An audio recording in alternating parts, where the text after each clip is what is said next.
Hey, everybody, welcome to another episode of Across the Pitch on the AAT Sports Network. Today is March 21st, 2026. It's a Saturday night. We have just watched the Philadelphia Union fall to 0-5 across five MLS matches, obviously. Tonight, I am joined by Jose Nunez from the West Coast, what he may call the best coast to some. And then Dave Miller having some video issues, so it's just going to be seeing his icon if you're watching on YouTube. But Dave, I'm going to go to you first. Your first reaction to tonight's 2-1 result. Very much the same issues persistent as we've seen from the previous four league games this season. Poor defensively, can't deal with crosses into the box, easily cut open, and then going the other way, you lack any real sense of creativity from open play. We'll get into the game a bit more, but the Union's best chance and the goal both came from long throws or set pieces into the box. It just feels like what is meant to happen when you move on all your best players and replace them with people that one aren't good enough to fill their shoes currently, and two just aren't aren't on the same level, or perhaps lack the experience to play at the level that they're playing at. Of course, Jose. Same question for you, sir. Your thoughts? Yeah, it's tough, and I'm probably number one union apologist in terms of wanting development, wanting youth, wanting patience, wanting level heads to sort of stay ahead of the knee reaction. But 0-5 is incredibly tough to justify, considering some of the players on that team and maybe the one player that's not on that team right now, meaning especially a record signing and Ezekiel Alado, which there's so much to unfortunately speculate about if you're in the outside. There's not so much if you hear what I'm hearing, but very, very rough waters that Philadelphia is in right now. And one has to genuinely wonder, and I know people within the club watch and share, etc. It makes you wonder, how hot is the seat on Cornell? Looked up Greg Vanney, LA Galaxy, the year after they won a championship. The dude went, I think, 0-15-3. So not a great record as I remember it. And he survived, though. I don't know how much rope a supporter shield gives you versus a championship. Absolutely, and that is a pretty big one. I know there was a lot of heat for the LA ownership for extending his contract or renewing his contract, whatever you want to call it. But I mean, the way I thought of this, well, Ricky Pooch is hurt, and you just brought home what everyone wants to bring home, an MLS Cup. So how can you not bring him back? But before we get into all that stuff, I see some comments coming on. We'll get to the starting 11 to start the conversation like we normally do, but some great comments already flooding in. Hoagie, right to the point. Fire everyone. I love it. Joe says, coming from my phone, 2-8 since the suspension. Someone just gave me the damn wooden spoon so I can shove it up Sugarman and Tanner's. You know what? I like the intensity, Joe. Who else we got? We got T-Mac. Chicago Fire's DPs actually score goals. Is that allowed? Certainly feels like it's for everybody but us. T-Mac, God help us. The OG McFly says, so painful to watch. Hanging my head, walking out the stadium. This shell. If it makes anyone feel better, I heckled Sugarman on my way out while he was in his box. I appreciate that. Brady, can anyone who actually cares enough run the numbers on the percentage of passes from outside the box that actually make it to a Union attacker? I'm not even talking about resulting in a chance. Eric Hall, anyone else see the Union players screaming at each other most of the match? It was very obvious in the second half from section 118. Brady, again, these guys are so bad in the final third. Keith, how many games in a row is this for a set piece kick directly into the wall? Not even a wall, Kyle, a two-man wall, which we saw with Bueno do it. We saw it today. Indy did it. Milan Alaski hits one wall every game. And the last comment I'll bring up, Evan, I wonder what Cornell thinks of Martinez and Sari Larson if Bender gets into play some defense. Yeah, listen, keep the comments coming. We want to hear your thoughts. We want to hear your immediate reaction to this very frustrating game. I'm going to go to the starting 11, as we always do. Andre Blake and net. Actually, no, a really cool thing for Andre Blake. in a couple of days, he's going to be representing Jamaica in what is probably going to be the biggest match of his life besides the 2022 MLS Cup. So I'm wishing him the best. I really am. Andre Blake in net, Frankie Westfield, McConaughey, Harrell, and Ndinga from right to left. Bueno and Danley were your defensive mids. Cavan and Bedoya, Bruno and Alaski were your forwards. On the bench, Rick, Martinez, Sari Larson, Bender, Lukic, Raffanello, Vasilev, Malik, and Stas Korzanowski. Dave, your thoughts on the starting 11? I mean, I was definitely surprised to see Bedoya coming in and starting from the off. Again, Cavan as well. I mean, from the role that he's sort of played this year, especially in MLS play, it's been mostly off the bench and more sporadic appearances.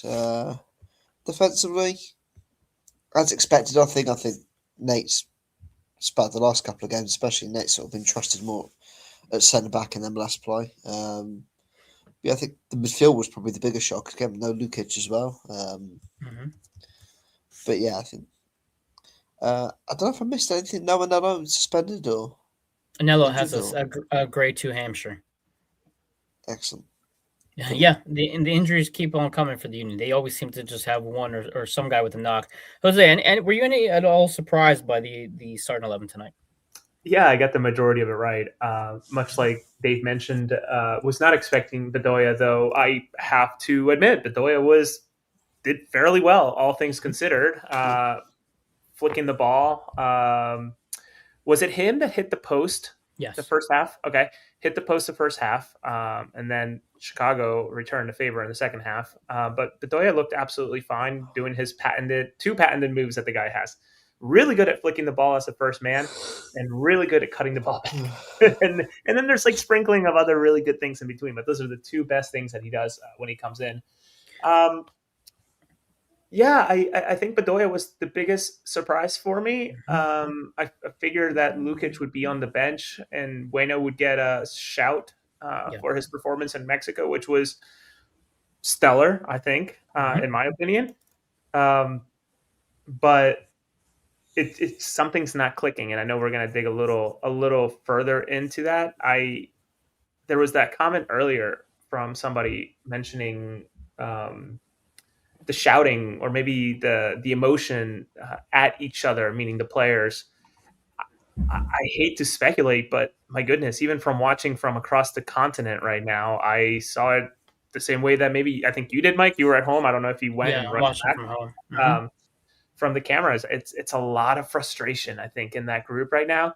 Yeah. And I sort of see the meme of the guy, who's like sweating and there's two buttons, like the superhero guy who's Carnell with two buttons, rest on one side and then the other side being go-karts. I don't know which button he's going to hit to try to reset this team. And I'm going to go ahead and guess go-karts. Listen. Go-karts fix a lot of things. I think I do believe that we will not really know our true starting lineup, and I mean a consistent starting lineup, until we finally get out of this congested schedule. So starting today up until, I guess, the World Cup break, we'll have a couple months to figure out exactly what this starting lineup is going to look like on a consistent basis. As I said in my last show, the one thing that I was hoping for was to see Frankie Westfield on the left and Ndinga on the right. And OG McFly kind of alludes to my thought here. And Ndinga looked lost too many times and no effort to get back too many times. But I think for me in particular is I only saw this twice. Maybe someone saw it more times or maybe someone wants to disagree with it. But I did not feel like Ndinga was willing enough to go down the left-hand side of the field and create space that way, where I know Frankie is always quick to take a player one-on-one and try to create something in that direction. Dave, I don't know what you thought from Ndinga's time today. He's now had two pretty hard tackles against opposition as well. He had one in Mexico and he had a brutal one today. Your thoughts on Felipe's performance today? I mean, it's hard to. I mean, I guess the second goal especially did come down his side defensively. Free cross into the box. Well, the guy. I'm trying to think. Got the assist for a second goal. For the Chicago, it was Chicago. Robert Lod got the assist. Lod had the free cross into the box. this game wasn't closed down there, which is probably sort of the area where you'd want him to be. Yeah. Yeah, that was hard to explain. I think, as you said, the one hefty challenge, but wasn't really noticeable in terms of really much that he did in the game. No. Again, I guess it depends how you look at it. In terms of I know we harp on quite a lot how fullbacks are the focal point of how the Union attack, and how that's how we expect the Union to play the game, and rely how the Union are meant to rely upon within their attacking threat. But again, this season, the fullbacks have been non-existent going forward for the most part. Well, T-Mac kind of exactly piggybacks off what your thought is, and Dinga just doesn't appear to have a whole lot to offer going forward yet. He is still really young and jumping up in a level of play, but he can't have as many lapses defensively as he did today. And I think what Carnell has shown as well is that he's willing to get creative and try different things. I think there is a reality where you see a back line of Frankie, Seri, Makanya, and Nate, and Ndinga's coming off the bench. I think if Ndinga isn't earning the spot, he's not going to be in that spot. And I think Frankie will eventually take the left back role. Maybe Nate slots on the right, or maybe Sari's on the right. We're not really entirely sure at this point. But I mean, Jose, it's only been a short sample size, or small sample size, I should say. But your thoughts on Felipe so far? Hard to assess. Though, if I'm looking at the body work that's there, it unfortunately isn't good enough yet. I think of that. Apologies. I think about the second goal. I believe the second goal. I'm trying to remember all the actions that I have not jotted down here, where he carries the ball forward and loses the ball. And sure, it's a systematic thing where there's no one backing him up, but just very poor drop of possession going up the field, allowing it to then become, what was it? It was the second goal. Then it became a 4 versus 2 essentially, and ultimately a 3 when Stanley got there. And Frankie Westfield doing his best to be in between two guys, and then a goal goes in. So the winning goal goes in. So it's tough not to be disappointed, but it's also kind of, I made fun of the MLS guys, my part-time employer, of it's hard to compare Alado with Berterame and Emmanuel Latela. Latela having had 37 games under his belt before he scored against the Union and only 7 goals. Right. Berterame, who came to Inter Miami and should be scoring by the dozens considering the roster that he's in. 0 goals this season so far. Also $15 million, and Latela $22 million. And Alado just being lumped in. Again, a guy who had only played 58 minutes at the time. I sort of think that same thing about Ndinga in a way. Yeah, sure. And when we've said some critical things about Anello, but the same could be said about him too. Yeah, he hasn't looked great, but now he gets his goal, and hopefully he comes back and he can kind of build off that confidence. Some more comments as well. T-Mac, Bedoya still got it. T-Mac, I'm pretty sure you're the one who said Bedoya could still start and play 45 minutes. So kudos to you. He did a very nice job today. Really was involved. T-Mac, I could play and start. I could start and play 45 minutes. Exactly. It's the full 90. That's the problem. You got to call Jose up. Here we go. T-Mac then says, yeah, Mike, I think it's the ideal back four, and Ndinga as a sub. Don't know why we haven't seen it yet. I think maybe the rotation is one big reason why. The travel is one big reason why. Again, maybe once we see a steady training schedule, Carnell decides not to start Ndinga as often. SZAC10 says, whole team sucks. The child is not a solution. It's certainly not helping enough, that's for sure, in regards to Kevin Sullivan. Although Kevin did have a very nice hit on, how do you pronounce his name? Mbokazi? Am I pronouncing that? Mbokazi, I believe. Yeah, that was a complete foul, by the way. I as a right back myself who's delivered that foul, no, it is not, sir. No, that is a strong tackle. T-Mac then adds here, I think the only reason Alado got lumped into that letdown group is because a $4 million signing for the Union is like a $15 million signing for everyone else. Vince says, I hate this team, the Jets fan kid and me. Yeah, I definitely get that.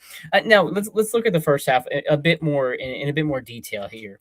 So, again, I think something I said after the Atlanta match, definitely after New York City, and then again today, we see the Union forcing turnovers, but then not actually doing anything with it. We also saw a lot of bad passes, a couple turnovers that I noted just, in my list of things here.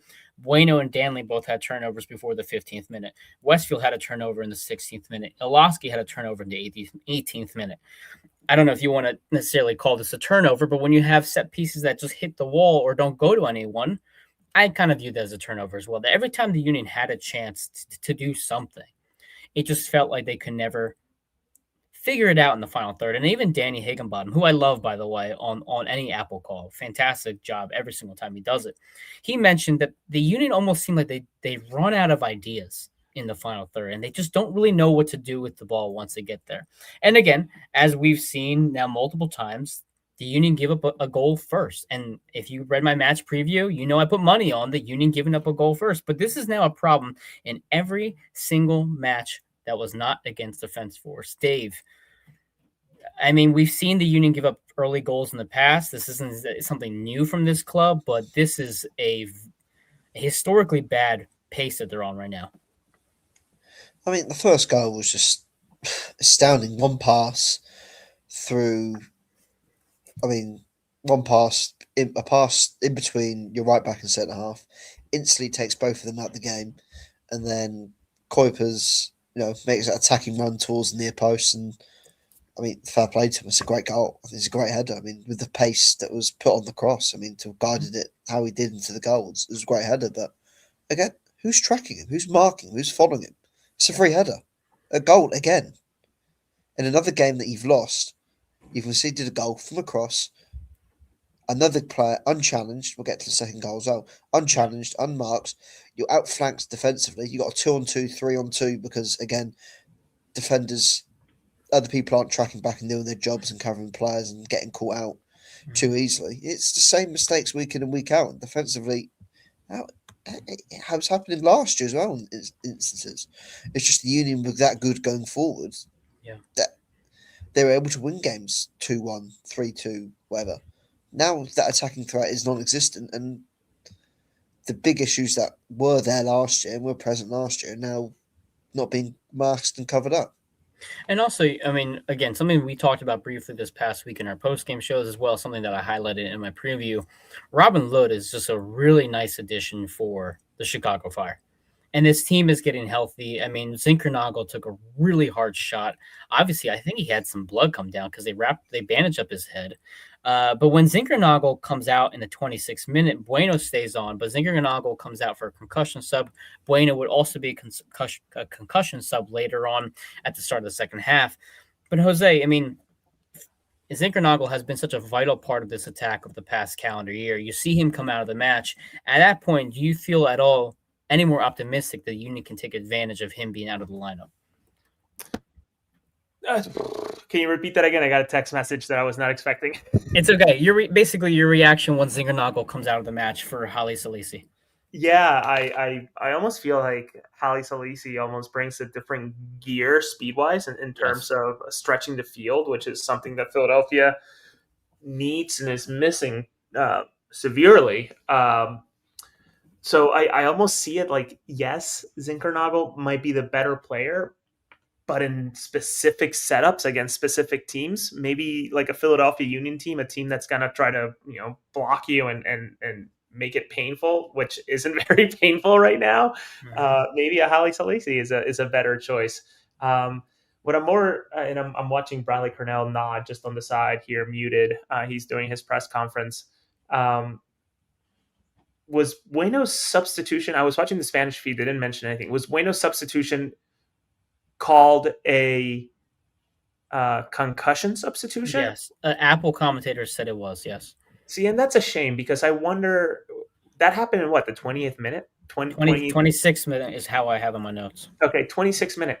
That's a long time for Bueno to be playing with whatever head injury he may have been playing. That's a shame. And I know it's not a perfect science on how to tell a guy to stop and ultimately they themselves call themselves out, but I hope he's okay. It's never good to be playing for that long with a head injury. I don't know Dave, I think you were on the betting stream, I imagine, Dave.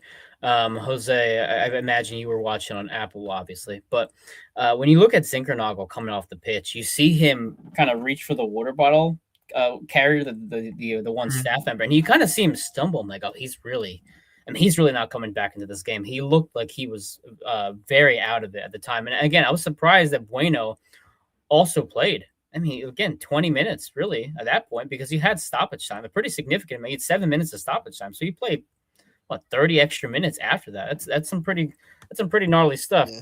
Oh, a couple more comments here. Say, yep, go ahead. Unless it was one of those, unless it was a delayed concussion where obviously he's coming at halftime, the adrenaline's finally worn off, and then the concussion hits you like a ton of bricks, and then because they're the most dangerous sort of concussions you can get, where it's a delayed reaction to it, and then suddenly it just hits and your body just slumps. So unless that's the reason why he has had to come off at half time and he wasn't showing any symptoms at the time. Yeah, but absolutely. Again, fingers crossed for Jesus Bueno. He's okay and doing okay, and same for Zinchenko as well. Oh yeah, of course. I mean, you don't want to see anybody go down, especially not in a contact or in a collision like that. Evan asked the question: does Carnell last all season? I mean, I think all three of us have kind of alluded to it. It's going to depend on a lot of things. If they don't make the playoffs and things don't get any better at all, I don't know if he will.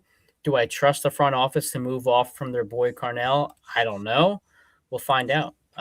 It's kind of hard for Carnell to even catch all the blame when Tanner and Jay and whoever else is in the front office are bringing in players that are just not good enough as well. A couple more comments here. Vince, Olaski's passing and set piece taking is worse than Damiani's goal scoring. Vince, remind me if I don't talk about it to talk about the shots on target.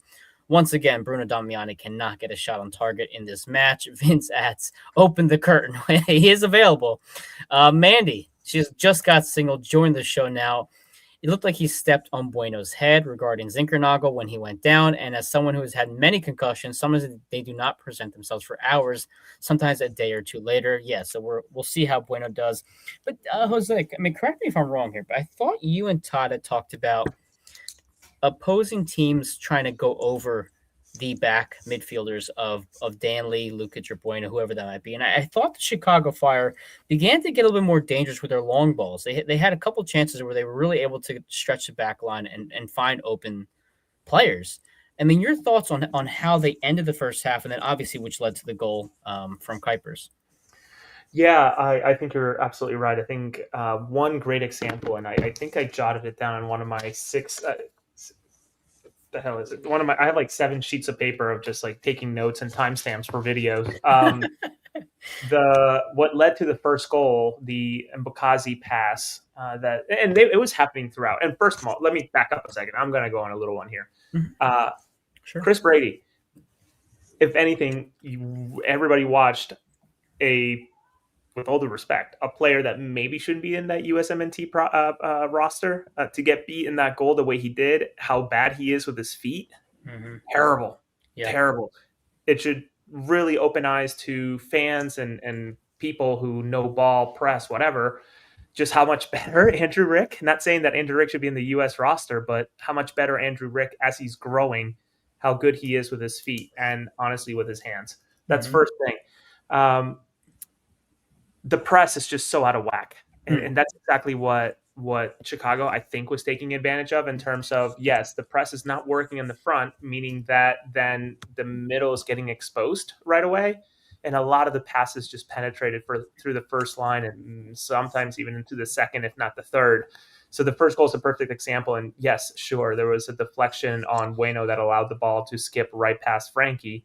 But the fact that the ball got to the middle so quickly is what broke down that entire play and allowed the sequence that carried on. Another example was in the second half where the ball, I believe, swung from the right side to the middle and then someone sprayed it to the left after a set piece.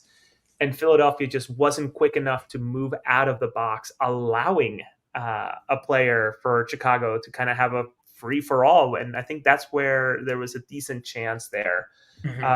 So yes, I think that the press and the lines are being broken way too easily. And that's just not going to be good enough for this Philadelphia Union setup, right? The way that they play, where if the press doesn't work, the entire game plan's out the window because they just can't collect and try to counter. And they did a little bit of it, just not as well as last year. Yeah, of course. Before we get to the second half and a couple comments, Dave, did you want to add anything to how the defense has been able to to just get exposed so easily. I think it really just comes down to this is part me opinion. Yeah. I don't, for as good as Makanya has been, Hmm. I think a lot of pressure has been put for him to be the guy versus last year. The guy was Glassness and Makanya was carried along, doing great, but carried along. This year, he's being asked to do a lot. I also would Mm. say, and this is not an opinion, uh, Nate Harriel's not a center back. That's the issue. That's a big issue. And I'm wondering. I don't know if I missed it. I watched as best as I could on the subway from Seattle Airport to my hotel. The press conference from Cornell. Mhm. Sounds like Sari Larson was completely available. So I'm not sure why he didn't play as a natural center back. And if it was a captain situation, that's not even a thing because Blake is on the field and he's Yeah. wearing the captain's armband. So yeah, I don't know, man. It's all down the spine, right? In terms of what's going wrong. The press, then you have the midfielders sort of being exposed by the press, and then center backs just maybe not being quite where they should be or how good they were last year. It's you can point fingers all over the place. Hmm. Dave, It's, any thought on that? you've got no, apart from Ali Bador, you've got no leaders in that team. That's your Mm. biggest issue. There's no leaders in that team.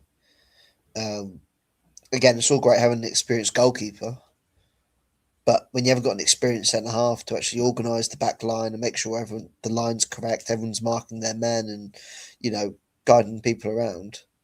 As Jose alluded to, McKinnon's now having to become that main guy, but he's in his second full season of playing like at this level, at this standard MLS, and he's still a very young player. And perhaps it's not working, but perhaps half of Brady Carnell's thought process is to play Nick Harriott at centre back is because he's one of the more experienced players in his team now, and for him to try and use his experience to, try and guide the back line and defence along. I mean, it's mental. He's only 24 years old himself, but I think Nate's been playing for like 4 or 5 years now. Like that just Yeah. shows the lack of experience his team all round has got, and again the lack of leaders. Is probably what, again, as I said, apart from Adi Abdullah, probably one leader in this team. It Hmm. lacks leadership, and and again, too many people coasting through games, and as this sort of alluded to, people in the comments say, people screaming and shouting at each other on the pitch and arguing with one another. And Again, that's does that happen if you've got a leader on the pitch to guide people and try and keep heads calm? kind of why I did enjoy Cavan's hit. I mean, I know we joked about it briefly, but I like that there was some sort of fight out of Cavan, and we've seen it from Frankie time and time again. But I think both of you are right. There does lack leadership. I think it's obvious. I mean, do I think Baribo was an amazing player who we couldn't ever replace? No. But he, as Danny Higginbottom said probably 3 times tonight, he was quicker than Bruno. He was quicker than, or was quicker than Bruno as well. They brought pace. They brought finishing ability. They brought things that you just can't replace necessarily as easily as you think. But then look at the back line, Jacob Glessens. I mean, there's a comment, I think, right here. Mack is the only center back playing his position right now. You have Harriel not playing his position, and Dinga may not be really a good left back. You have Sarri, you have Martinez, who clearly is struggling to find his form. I mean, Sari Larson has probably been the most promising of all the additions, but for some reason he's not playing today, and we saw recently him having some limited minutes as well. It's frustrating, and this team lacks that leadership. And again, yeah, go ahead, Jose, and I'll get to the comments. Text message from a source. Okay. Ezekiel Alado was in the stadium today. So he's watching the games. He was with the players. I guess he was in the interview area. Interesting. All right. Well, we have Alado was present, but not. Yeah, I mean, I don't know. I can't speak much further to the situation. Genuinely, I just don't want to burn bridges or anything. The whole situation is really interesting, but the fact that he was in the stadium, based on the comments from Cornell yesterday, I guess you could take it as giving time in very different ways, right? Whether that's at home or being, in the stadium. I guess you could take it either way. But I took it as he was maybe not even able to come to the stadium. So Interesting. just an interesting wrinkle to it all. Not something worthy of really reporting, to be honest with you, because I think that just sparks nonsense. So for all of you watching, congrats, you got a tiny little scoop. That's what you find on Across the Pitch at our post game show. There you go. A couple comments, and then we'll get to the next half and kind of continue this conversation. So where did I leave off here? Vince says Andrew Rick should start at striker.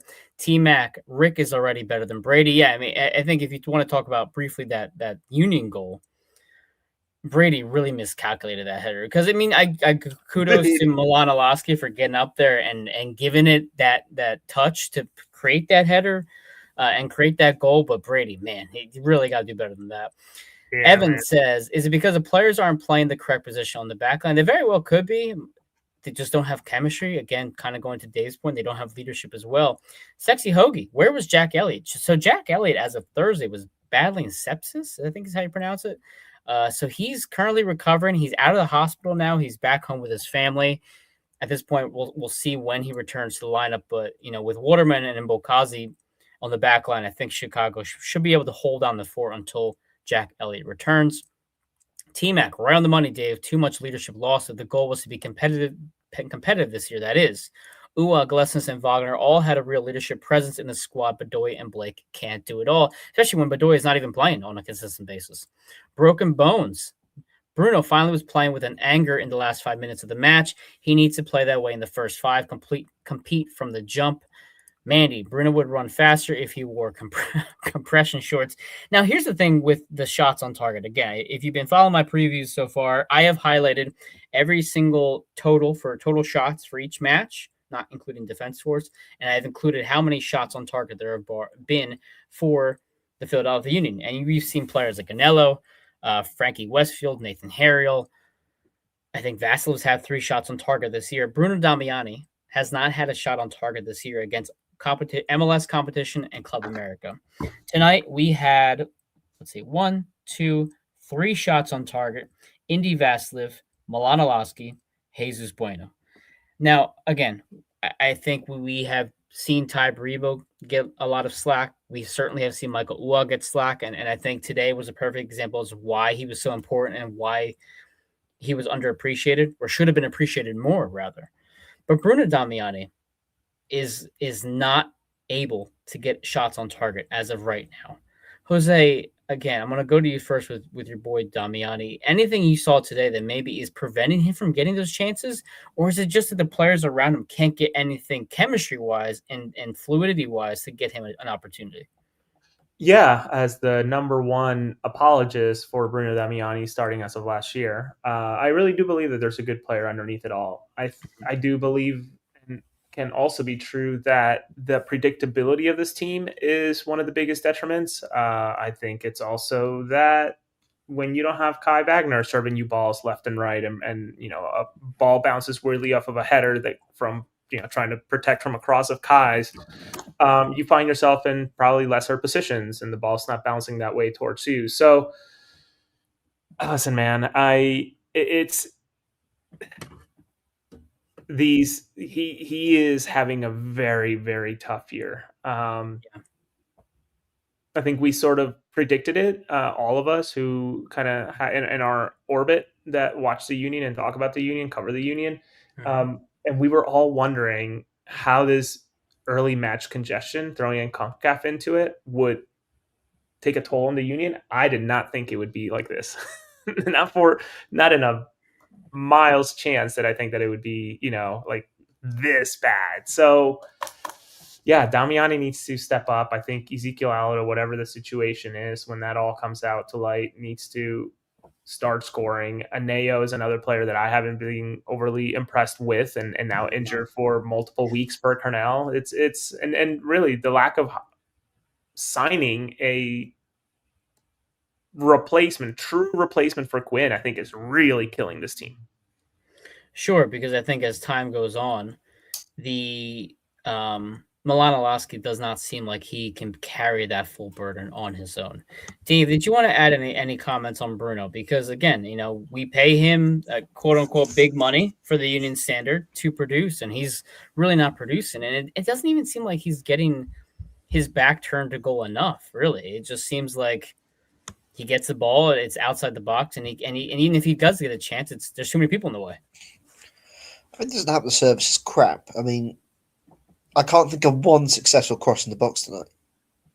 Every single cross either didn't beat the first man, or was under hit, or low towards the near post where there was no one in the vicinity, or did the cross actually meet him tonight? Did the cross actually go beyond the first man? I mean, and then on top of that as well I just don't think I've seen a player, well, two forward players just lacking such confidence. I think Alosky in the first half had his back to goal on just on the edge of the penalty area.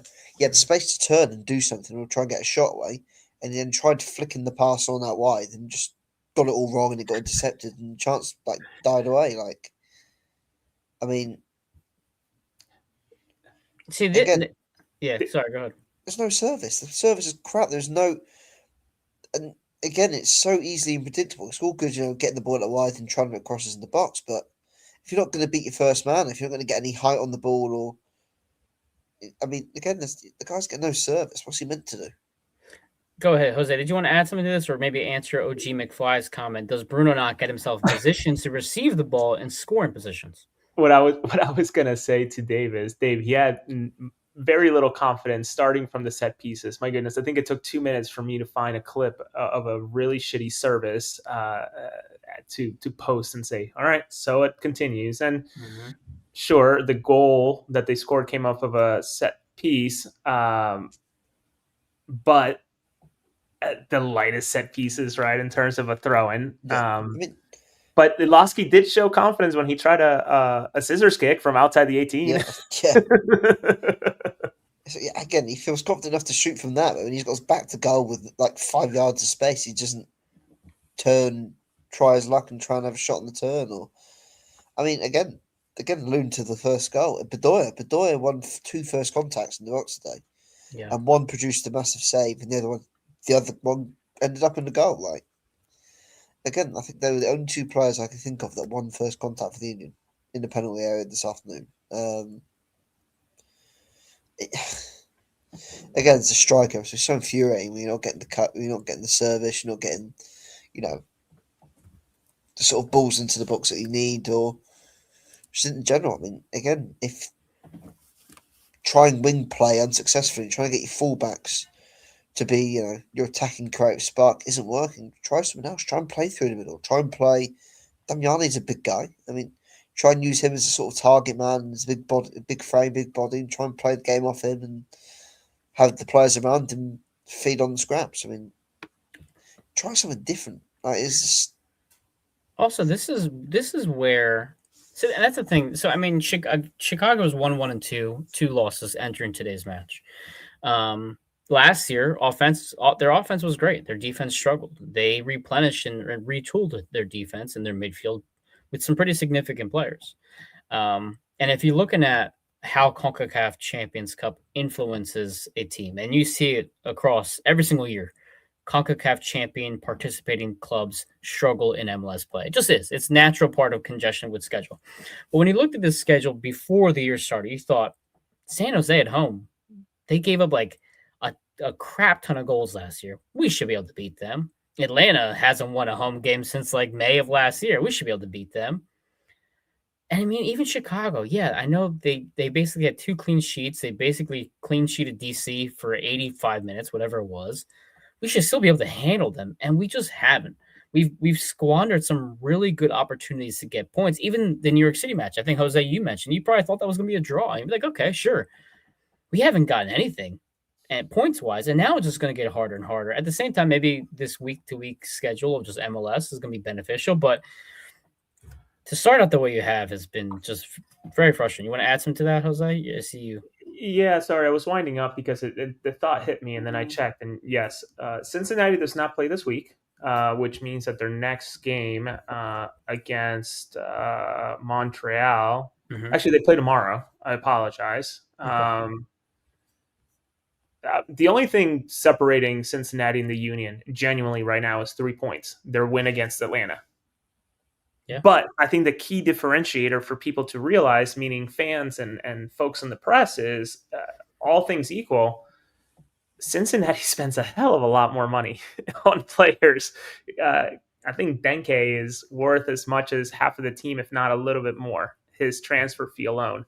So I would also think of, if Carnell's in the hot seat, I would think Pat Noonan on the hot seat as well. So you're looking at like across the league, okay, who's in the hot seat, who's not on the hot seat. This is very much a business. What have you done for me lately? Look at Orlando. But yeah, go ahead. Orlando. Pat Noonan won their last Supporter Shield, in 2024? Is that when they had Lucho Acosta, I think? Yes. I think he also won MVP? Yeah, I think they won the Shield before we did, so I think you're right. Sure. Yeah, so I think it was 2024 or 2023. I can't recall exactly when, but I do believe that Bradley Cornell's Supporter Shield's working overtime right now in terms of keeping him at his job for sure. I think to bring up Dave, if this is a European team's, I think he would have been gone by Monday or Tuesday, but it isn't. So in that mindset, I do. Go ahead.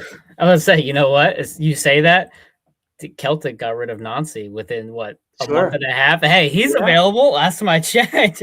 No, sure. And I don't know. Honestly, I don't know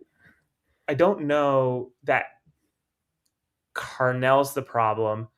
I don't know if there's a specific player that you can point and say what's the problem. I think it's just a systematic thing right now. It's a funk that's been staying around for too long. I think it's a funk that needs to be obviously cleared out. I just want people to keep that in mind. And I know I mentioned it earlier. Again, if Greg Vanney can survive an 15-3 record to start a season, I think Bradley Cornell might be able to survive more than 5 games, genuinely. And you'd probably argue the expectations here are lower than with the LA Galaxy.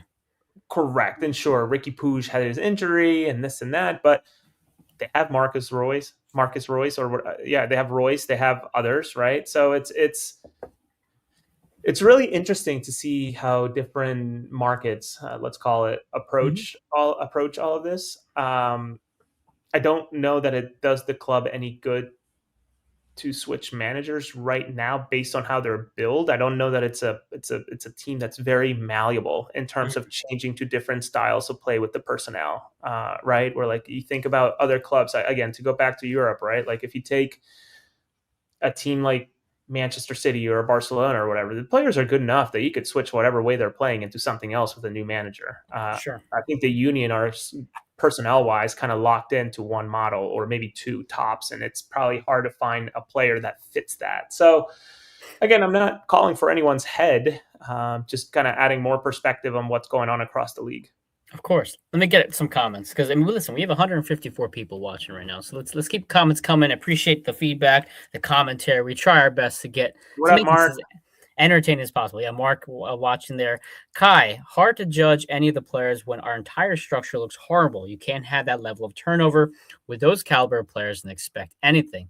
Evan, haven't we been predictable since 2019 when we've had Kai crossing it game after game? Nothing has changed, sure, but at least we had the quality there, Evan, to kind of make up for it. But I agree with you 100%. T-Mac, we should have just made Kai Wagner the highest paid left back in North America and blocked Tom Brady's number on his phone. Other comments coming in. Pallet, 12, we have no pace up top. Bruno was invisible out there. Yeah, I think, again, Danny Higginbottom highlighted that a couple times. They just look much. Actually, there was one play in particular, Pallet, where Bruno has a chance to kind of have a breakaway. And I think his name is Barrosos. I can't remember how that name's pronounced at this point. But one of the Chicago players comes from like 10 yards back and outruns Bruno to the ball. And it just, again, showed you're missing that speedy guy up top. The OG McFly says multiple times Cavan made decent runs off a pass in the space and the ball gets played in Chicago or no man's land. OG again adds, been here since 2011. I think it's time to cancel my renewal. Yeah, OG, I think a lot of people are, especially when tickets are much cheaper on the secondary market. Anyway, Pallet, Cavan looked annoyed every time Molosky came over for a set piece, and I think that was obvious as well. I think the fact that there are so many people trying to take these set pieces is just Carnell saying like we have to try something different because Milan's is not getting it done. T-Mac brings up an interesting comment. Nancy, Pareja, and Noonan soon available. I'm not ready to move off Carnell, but if we do, there are some very good candidates available, which I don't disagree with. I think if Carnell does get fired, there are a couple options out there. And if Wilfred Nancy is just waiting around for an MLS Cub to be available, I wonder if he would find us appealing enough. I'm not sure, considering, again, to your point, Jose, how we are structured. Gio Savarese, former Portland coach, still just commentating for MLS. There you go. There's options out there, people. Let's see. OG McFly or Pallet says to OG, we are definitely getting there. It's cheaper to buy single tickets day of if you really want to go to a game. And T-Mac adds here, that said, I'm glad MLS isn't like Europe in the coaching sense. It allows coaches to actually develop and set principles. Pros and cons, but I like the MLS standard for coaching firings better. And Joe says Bayern Munich has sacked coaches plenty of times during the season during their 11, I don't even know how to pronounce that run. I know. Bayern's, of course, in a different class on its own. So let's get back to the game here. The subs came on. Malik for Cavan came off for Malik, Indy for Bedoya. I got to plug my cable. I forgot it already. Jose, your thoughts on the subs? I love seeing Malik come in. I think it's good experience for him. I genuinely think he's probably a first team type of player in a few months, if not a year or so. Running out of short-term contracts at this rate, but he, as I understand it, per sources, already has that homegrown sort of set up. So I think they're just running the financial options before having to fully vest them in. I was shocked about Cavan in a way. 61 minutes of, yes, wasn't the best game of his life. I thought he played really good against both Club America games. He played fairly well. I was shocked that he was the one coming out. And I was also shocked that maybe the bench is so thin that Vasilev was the one to come in too. So, you had to get Bedoya out and you had to switch something up top. I just don't know that Cavan's the one that you take out in that situation. Yeah, all the subs today. Malik came on for Cavan, Indy for Bedoya, Danley came off for Raffanello. That one confused me. And Ndinga came off for Ben Bender. Dave, I want to hear your thoughts on these subs, and then Jose, I want to ask you about Bender as well. Or Raffanello, rather. Sorry. I mean, he just speaks to how little depth this team has outside probably the 13, 14 players, like how little depth there is to the rest of the team. Like, look at the players that are coming on the pitch. Like, Raffanello was nowhere near the matchday squad last year. Nor was Ben Bender. He maybe got on the bench once every 3 games before. Did he get injured at the back end of last year as well, Ben Bender? Or why? He's dealt with injuries in the past. Yeah, there's one point last year he just kind of tapered off. But you just look at the bench. I mean, again, you have Seri Larson and Martinez and Kozanowski. But I mean, there's just a lack. There's a lack of depth in that team. You think, look back to last year when Union were trading and needing to go, and you could bring on Mikel Luar or whoever else. Like, and now again, an Indy Vasas level, Lukic as well coming on. But I mean, again, Vasilev hasn't been great this year. I mean, it wasn't great at the back end of last year either. And that pass, when I think Westfield had that, I think there was actually one good moment where on the right hand side, Westfield had the free run into the box, and what he needed was just a good simple pass along the floor, fizzed in, and then Vasilev just completely sliced it like 5 yards away from where Westfield's running, and you're like, what are we doing here? Like, it's not a simple pass, but it's a pass that, for the way that Vasilev's been built and Carnell really looks at him, it's a sort of pass that he should be making. Even if he tried to curl the ball in behind instead of trying to fizz a diagonal pass, like, that still would have put Westfield in a great position to get on the end of the ball, and he just completely shanked it and it didn't go anywhere near where you were needing the ball to go. It was just so frustrating.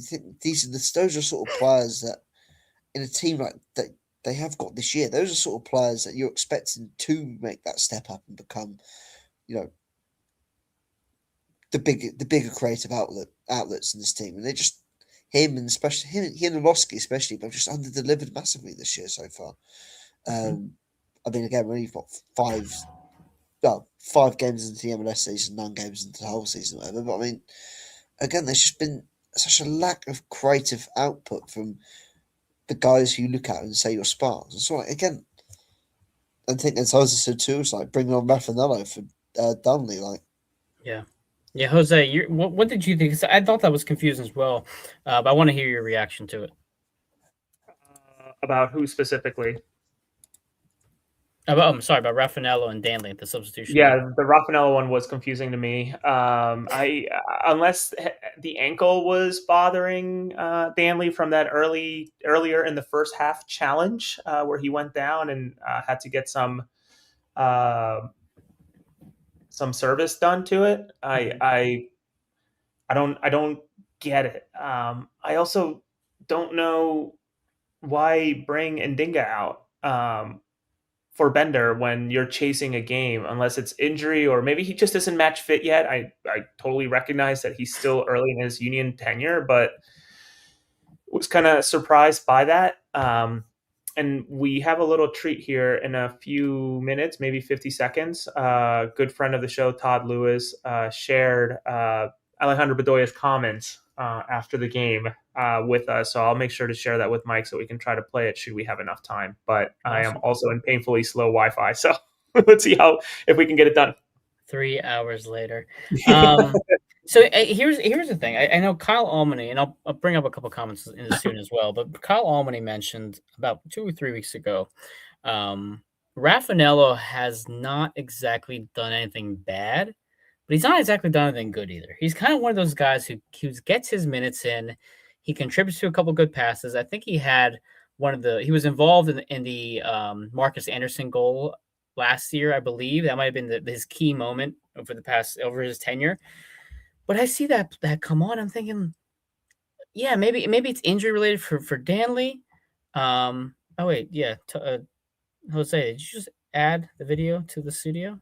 Yeah, did I do that right? I don't know how to work this tool. I just added. We're gonna try this. Stretch. And what can you? It's 5 minutes, so we don't have to do the whole thing. To have, kind of during this international break, have these guys kind of right the ship and correct the mistakes that are going on. Yeah, man. I mean, look, as long as I've been here, this is the worst rut that we've been in the club. So it's really frustrating, especially when I thought a first half where we kind of played in their end pretty much the whole half, and to give up just kind of a cheap goal, get unlucky with Choo kind of his touch leading him out, but just got to be better defensively. But we got to be better on both sides, both ends of the ball, right? It's just simply not good enough. It's simply not good enough from guys that we expect to do better. Quality has to be better. So I think everybody's got to take a hard look in the mirror. Not just players, but I think it's from top down. I'm going to pause it there. So this is from the mixing room. The mixer room, I believe is the official name. It is the room that is just outside the Philadelphia Union locker room. The reporters meet there, as you all can hear and see. Alejandro Bedoya spoke with the media. If you're wondering what the hell are those studs in the background, it is all the players' children kicking a ball against the wall. Yeah. It's endless. If you've ever been in there, it's almost like painful to your brain after a while. I think a few times I've been almost clipped in the back of the leg by 2 kids dueling on the ground. So I want to stop it there. Just for the audio's sake, it's a lot of thumping in my ears. But yeah, definitely. Thank you, Todd, for sending that over. I'm glad Alejandro spoke to the media. I think he's right. This is very much about how our players are going to react and how are they each going to look in the mirror and overcome this. Dave, your thoughts on what Alejandro Bedoya just said to the media today and your reaction to that? I mean, it's a pretty damning indictment. I mean, to be saying those sort of things 5 games into a season, isn't it, really? Sure. It's going to be a long week, I think. I mean, again, from the looks of it, again, Ali's implying that a lot of people need to have a look in the mirror and take accountability, take responsibility for what's going on. They need to step up the game and improve. And that takes a lot for someone a player, a teammate, to have to say to call out the rest of his teammates. So again, unless there's other things going on behind the scenes that we don't know, I'm not speculating. I haven't got a clue, but to be bringing that out 5 games into a season is rather interesting, as opposed to the usual, safe media, play of we need to stick together as a team. We need to get back to the basics and do the fundamentals, and we need to start performing for the fans and doing that sort of thing. I have a belief and I know that we can get it right. Those sort of comments, that's a pretty damning indictment to be going full in like that after 5 games. So unless there's other stuff that they've seen behind the scenes, whether players aren't pulling their weight in training or people slacking off, or it's very interesting timings of those sort of comments as well. Of course. And Jose, do you want to add anything from Alejandro Bedoya's comments to the media? No, shout out Todd for a great microphone. I'll tell you that firsthand from how crazy that press area can get. I think Alejandro uses he's very thoughtful. At least I've noticed over the years of listening to him and just listening to different things that he does, and he's very thoughtful about his choice of words. So he knows that players listen to what we do. Players ultimately get some sort of briefing on what we say. So for him to be very clear that, it's not good enough. It just is not good enough. People, if I recall, did he say pulling their weight? Players are not pulling their weight. I believe he said that, yeah. Yeah. It's pretty telling. So I'm really intrigued to see how this team takes that message internationally. Not many players are departing compared to previous years to international camps. As I think about it, beyond the youth guys, which Kevin and Jakubovic, I think are it. Rick as well. Rick, yeah. And I don't think that Rick is the problem. A lot of time for these players to practice and coalesce. The longer the days of Bueno, Martinez, Gastag, Baribo, et al. Going to international camp. So for them to have between now and April the 4th to kind of get their shit together is probably good.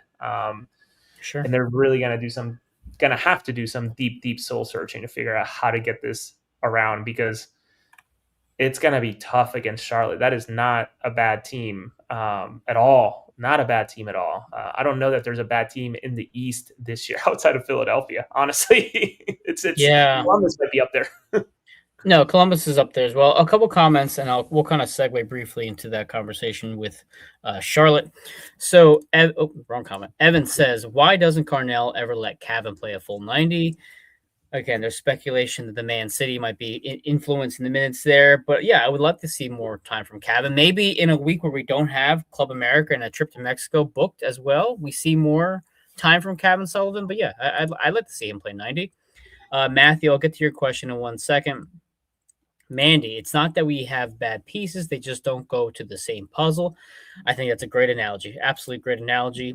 Mandy also adds here, Sari and Martinez were warming up all second half. Don't understand putting Bender in for left back and not one of the center backs. And I think that also goes to this whole issue, is that how poor is Bender at attacking mid, or how maybe limited is he in attacking mid that he's forced to play out of position in that role?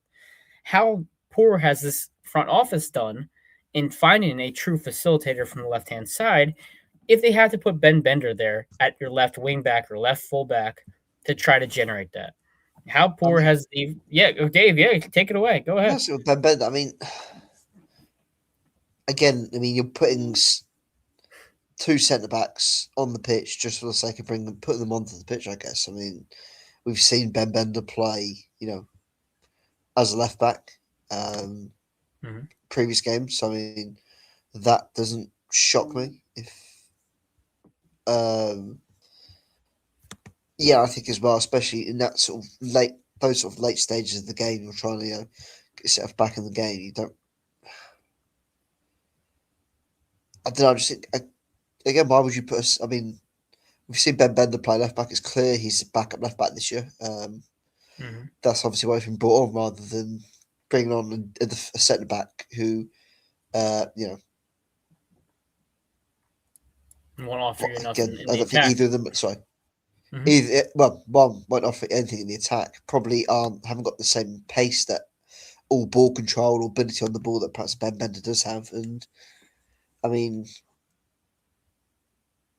again, I think they're both right-footed as well. I think Martinez and Seri Larson are both right-footed. So I mean, I think you're so. bringing on right-footed players to play in the left-sided position, which again instantly limits what you can do because their guys are always going to be cutting inside, and you know makes you even more predictable than you already are. Absolutely. So let's talk about Charlotte briefly, and we'll end the show. It's been an hour now. So Charlotte is 1-2-1, 2 draws, 1 win, 1 loss. They have played 2 games in February. They had a 1-1 draw against St. Louis. St. Louis is I think the worst team right now in the Western Conference. They lost 3-0 to the LA Galaxy. They then played 3-1 result against Austin. They had their win there. They drew Miami. Granted, Miami was bouncing the CONCACAF Champions match against Nashville, so I imagine that has something to do with it. And currently, they are tied 0-0 against the Red Bulls in the 11th minute, according to ESPN. A couple comments I'm going to bring up, though. Specifically, Matthew's comment. Who do you have as a must-start player for the next match against Charlotte, and why? Now, I believe Andre Blake will be out because of the Jamaica match. So at this point, Andrew Rick's starting. What I'm doing, Matthew, is Westfield on the left, Macania, Sari Larson, Nathan Harriel on the right. Or I'm sorry, I'll put Nate on the right instead of Ndinga. Put Nate on the right. In your defensive mids, you're going Lukic and Danley. I like Bueno more as a sub rather than a starter. Your attacking mids, I think you have to go Cavan and Milan Olaski as your 2 10s. Your strikers, Bruno and Stas Korzanowski. Maybe Malik. I don't think I've seen enough of him to put that young man into that position, but I think that is your probably your best 11 right now, considering Anello is also hurt. And again, Malik we really haven't seen enough for, but at least I know that Cavan and Stas seem to have a good bond together. You've seen so far what happens when Frankie plays on the left, and you have the connection between Cavan and Stas as well. They've all played together with Union 2, or at least have had that experience. I think that is probably your best 11 for Saturday. Jose, any thoughts on that 11, or maybe something that you think I could be adjusted? I think you need to adjust the goalkeeper. I too would like to see Rick, but Andre Blake's schedule for I know the word in Spanish. It's called repechaje, but I guess the interconfederation Yeah, it's some sort of weird qualifier. title. Yeah, it's qualifier. Yeah, so Jamaica plays against New Caledonia on the 26th, and then the winner of that goes against the Democratic Republic of Congo on the 31st of March, meaning that the match being on April the 4th, Andre Blake would have enough time to get back. All that said, what I would like to see is Frankie Westfield. Actually, scratch that. I would see Nate Harriel on the right, Owethu, Sari Larson, Ndinga, Lukic, Danley, Olaski, Westfield, and then Alado and Damiani up top.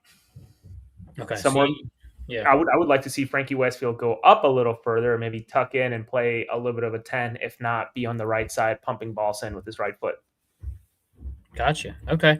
Dave, I'm going to ask you, I'm going to bring up this question from Joel and see what your thoughts are. What's with not inverting Sullivan to let him angle attack centrally so the 2 strikers can run off him? This would let Westfield set up the up overlap too. Any thoughts on this comment, Dave?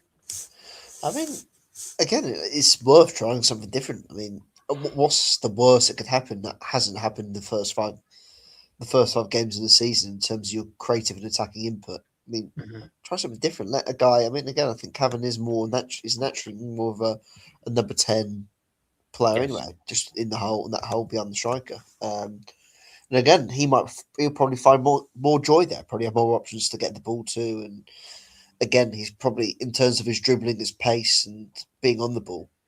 I think he'd probably find it a bit easier in that role than perhaps out wide where you got quicker players, more athletic players out there. Yeah, but I think again, probably I quite like the idea of Jose's starting team that he suggested for Charlotte.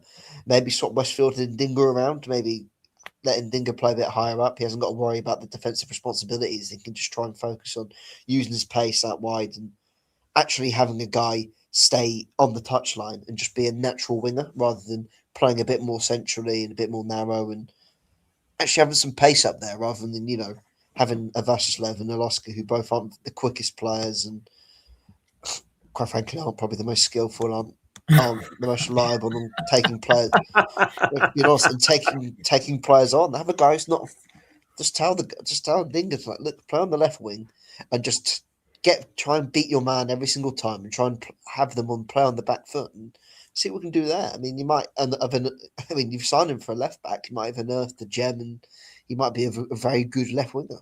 Who knows? I mean, that's what Ben Brescher, who's at the game today, actually has mentioned. Dave, putting Ndinga as your left winger and seeing what he can do up there. I mean, go ahead, Dave. You want to add one last thing? Yes, I'll say. Well, we're clutching at straws here at this point, just trying to think collectively as a podcast and guys in the comments, just thinking of anything that could work, just to give the team a creative spark, to give them something different. At this point, what could hurt? Maybe a 4-3-3-1. Who knows? That's the thing with this team right now. It's very hard to think of new things to talk about when we see the same exact thing every single week. It just frustrations building and building. T-Mac says jokingly, Jose, I'm going to need you I'm going to need some leaks, burn your credibility and sources to give us some hope. Are we just saving the second DP slot for a star who doesn't want to move before the World Cup? T-Mac also says, agree on the best 11, Mike. That's what I like to see too. But Mandy wants Jose for the head coach. And listen, Jose, you might have to quit your job and become the union. Who was that guy? Who was that guy for DC United a couple of years back? Someone said I look like him. Was Mike Rooney, was it? It was definitely was Hernan Losada, the former DC United coach. Someone said I look like this dude. I don't know. You have to look at Charlotte have just gone 1-0 up against the Red Bulls as well. There you go. Okay. Well, anyway, this is Across the Pitch. We've gone through an hour and 7 minutes. We're at 192 viewers. I'm sure that everyone wants to enjoy their Saturday night now. Dave, sir, your thoughts, your final thought before we wrap this up. Another uninspiring defeat. I mean, especially following that off, I didn't get to see the game on Wednesday night. But I feel like that must have been, for you guys watching, it must have been so frustrating to have seen them battled to have fought, to have gotten a draw in Mexico against Club America and then back that up with such an uninspired performance tonight. I mean, yeah, it just feels like, again, you're just going around in circles. You just, again, I mean, they've got a week now. They've got 2 weeks now to look and identify where things have gone wrong. I think, as you guys alluded to, I think Andre Blake's only gone on international duty. I don't know if Danley or Downey's away as well, is he? Yeah, for Haiti. 2 Panama games. Okay, so you've got 2 players really. So realistically, I mean, a goalkeeper shouldn't fit too much into what you're going to try and do further up the pitch. I mean, you've got ample time. You've got 2 weeks to try and test and try and see what you can do and how to improve what's going on at the moment. So, I mean, that's my one hope is now that's my one hope. That's what I'm resting my hopes on, is the fact they've got 2 weeks to try and think of something different, think of something new and creative to put things right. And the Union typically, or anecdotally, I don't know what you want to call it, have not done well off breaks. They've kind of come back rusty. I think this is one time where Union fans as a collective can say we're really thankful we have some sort of break right now to regroup and see if we can fix this. Jose, your final thoughts, sir. Hopefully this break, some go-karting, some R&R, and some hard practices sort of gets this group back into it. I would also say that this is a critical window for a Danley, Jean-Jacques specifically, and potentially a Blake, of course, has to qualify first. But Danley, I think, is a shoe-in to that roster, no issues whatsoever. Yeah, he's in there. Has to be very careful to not get injured between now and the World Cup. So I don't know how much that means to the minutes that he plays. I honestly didn't even consider that. But something to keep in mind. So good luck to those guys. Good luck to Blake. Hopefully he doesn't qualify over Bolivia in some way, shape, or form. I can't remember exactly how the brackets are, but hopefully Bolivia gets in. I'll be watching. Go ahead. Sorry, I'm pretty sure it's like a three. It's like a three-way sort of like straight draw. So like, let me try and find. I think isn't it? They have to play one and then the final, and then two teams. So like it's two brackets. Something like winner that. of the first game goes against the finalist of whatever. So I'll I think find Bolivia's out. on a different side of the bracket. So we've Against got Suriname. Yeah, sorry, we've got New Caledonia versus Jamaica, and the winner of that plays DR Congo to go to the World Cup. And then you've got Bolivia versus Suriname, and the winner of that plays Iraq to go to the World Cup in Guadeloupe. My brother and I are very excited for that. I genuinely contemplated a trip to Mexico because the tickets to watch these games are like $13. Why not? Why not? Because I have a family. I have two kids too many to disappear to Mexico for a few games, unfortunately. Fair enough. It'd be unfortunate if the MLS sent you there, Jose. So, anyways, all that to say that I'm really excited to spend some time with my brother watching the Bolivian national team hopefully make history, the second World Cup ever after 1994. And I'm on MLS duty starting at 5:30. I guess that would be 8:30 your time. So just a few minutes watching the next slate of games. Okay. Fingers crossed, Jose. Yeah, thank you. Absolutely. So then, I actually forgot about this little break we have. So that means the next Across the Pitch episode for our post-game show will not be until after the April 4th game against Charlotte. That is at 7:30 p.m. kickoff time. So we'll be live around 9:45, 10. Depends on obviously the minutes and when the game actually kicks off. My final thought. Listen, this has been a very frustrating stretch of time for the Union, and we've had frustrating moments throughout our time following this club.